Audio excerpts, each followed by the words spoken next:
in the studio with me is the Speaker. I think I am still the Speaker until the next Parliament is sworn in. So the first duty of the next Parliament is to elect a Speaker, and until that time, whatever happens, I'm actually Speaker. Anna Burke, member for Chisholm, good morning. Morning. You sick of it? No, I'm not. And because it's too important to get sick of it. I think it's vitally important, and what despairs me a little in Australia is we take our vote and our democracy for granted. Recently, 1,000 people lost their lives on the day of the Pakistan election. Booth workers, people who are there on the equivalent of our AEC, and volunteers, because they want democracy. And 1,000 people lost their lives. And we just sort of like, oh, ho-hum, it's so boring and I'm over it and it's really hard. No, it's not. It's democracy. It determines your future. It determines what's happening in the country.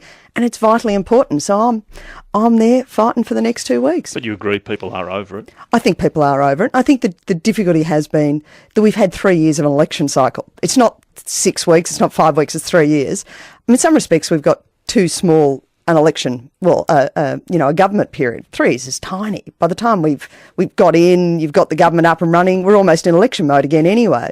But leaving that aside, yeah, I think there's been, because of the hung parliament, it could have changed government any day. And so it was in that terminology of, every day was another election battle. I was talking to a senior Liberal the other day who told me that the number of postal votes, pre-polls and postal votes they're getting inquiries about was unprecedented. It's almost as if people were just anxious to vote. Have you found the same thing? Yeah, we're certainly getting a huge inquiry about postal votes, double what I got last election, and the pre-polls are very, very active. And I think people know nowadays you don't have to queue up on the Saturday.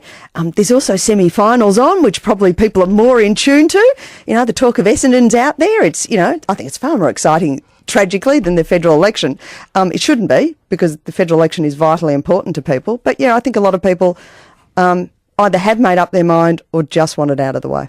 Well, how do you fix it? How do you change it? You're right. A robust democracy should have strong discussion about issues of policy, about vision, about direction. We've got flim-flam. Well, I think we've had years and years of sloganeering and people not being held to account. And I'm not having a go at the media and I'm not having a go at Question Time, but the public just sits back nowadays and goes, worst government ever, worst leader ever. Well, why? Why? Give me the proof. What's the proof? Where's the comeback? Demonstrate it. Fine, I'm happy to have the argument, but where's the argument? Where's the points? Where's the rationale in it? And I think people here, as I said before, take it for granted. Think that it's just going to go on, that your schools are going to be funded, your hospitals are going to be funded, the aged care will happen. But it doesn't just happen. It happens because there's governments, there's taxation, there's people taking account. And I think a lot of people are very enthused at some levels. There's a lot of online chatter that goes on. I think it happens in different spaces where we're not completely attuned to it, and we need to be. But we do need to say to people, it's important. Your vote's really important. But you yourself, as Speaker, have sometimes been tearing your hair out in frustration by the guerrillas you're surrounded by, behaving badly, going on about side issues, just behaving not in a way that either encourages dignity or respect. So maybe we're paying the price for that a bit. I think we are. And to be highly political, sorry to do this to you, but at yesterday's launch, when Julie Bishop somehow thinks that someone mooning a candidate is acceptable and then to play it out again, if that's the level of debate we're having, sorry, it's pretty tragic that you think that's all right when kids threw sandwiches at the former Prime Minister and people thought that was funny, or someone mooning a candidate on TV in the cameras, and that's all right. That's a public discourse. Or maybe the standards we set in Parliament has said to the public, that's how you can behave. Well, it's not appropriate behaviour. I'd hate to think my kid was out doing something like that. And I'm sure most of the listeners would be appalled to think that that is now acceptable behaviour. It's not. And we need to raise the standards, as politicians particularly. She was meaning as a joke, wasn't she? She said it was the first crack in the campaign. Oh, but she didn't, and raised it again, But I just thought it was appalling that you would find that funny, that you would again raise it as an issue of something that was appropriate behaviour. Even if I don't think you go and give credence to that, was my view. But I'd say we've got problems on both sides. The Liberal Party, Tony Abbott has been careful not to do or say anything because he wins by default. And Labor Party on the other side has said no more negative politics and advertisement after advertisement kicking the opposition. I mean, it's hypocrisy all round. Oh, look, I think there's been, I think it's hypocrisy all round. I think we need to get down to the positives. What are both sides actually offering you in a policy sense? And I think what people really need to do is take a bit of ownership themselves, go on the websites, actually go on the Liberal Party and the Labor Party and the Greens website and actually look at the policies. And if they're not there, demand them. What are we actually all offering you in the spaces of your concern? What's out there for aged care? What's out there for health? What's out there for manufacturing?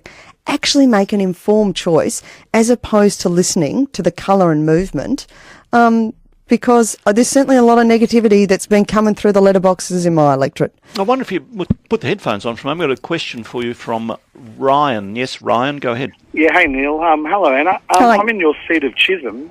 I'm just wondering, I've got all your material in the mail, but you don't mention that you're from the Labor Party at all anywhere. And the printing is done in a green font when I thought Labor was sort of a ready font. Oh, look, there's a lot of material you put out as a sitting member that during, the usual governing period where I talk about being the sitting member, but I think if you've got my campaign material, it's all on a different letterhead and it's actually got Labor Party logo all over it.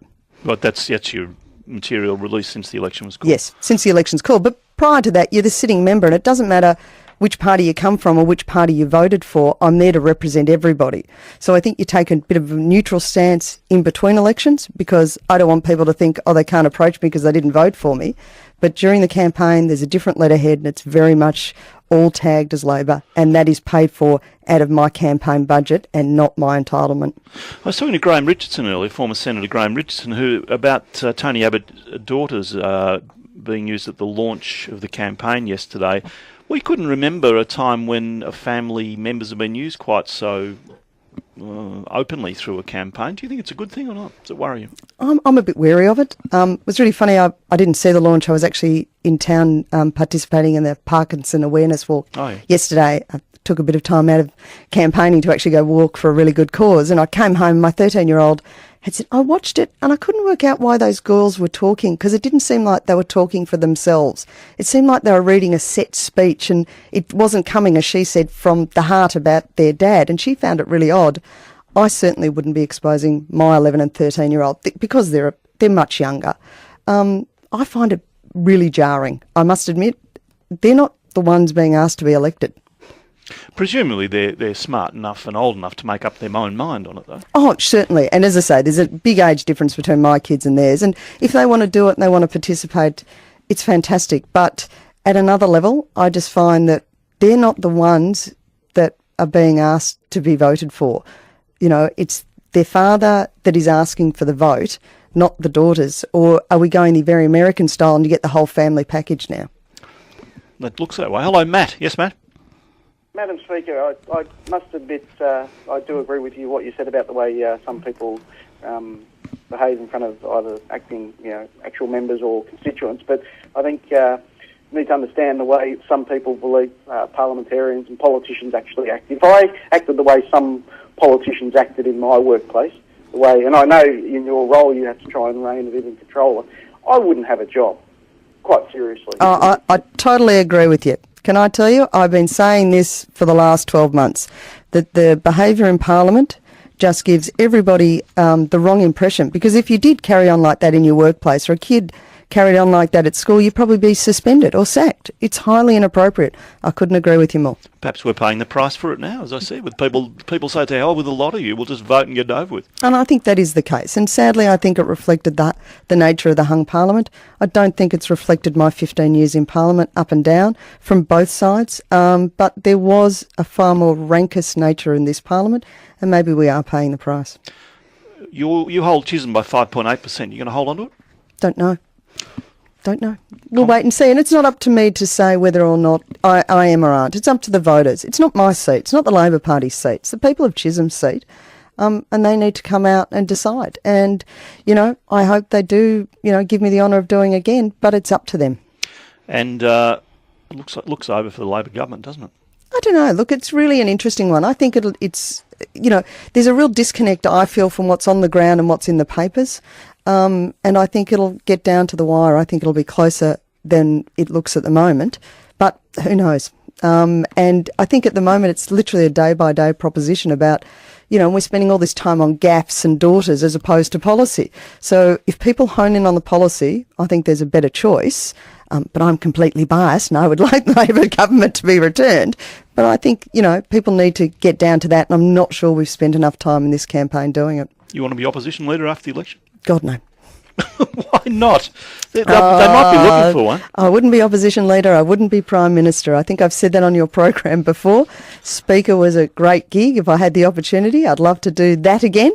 But otherwise, I think being your local representative is a really important thing. I think we undermine that a lot of the time.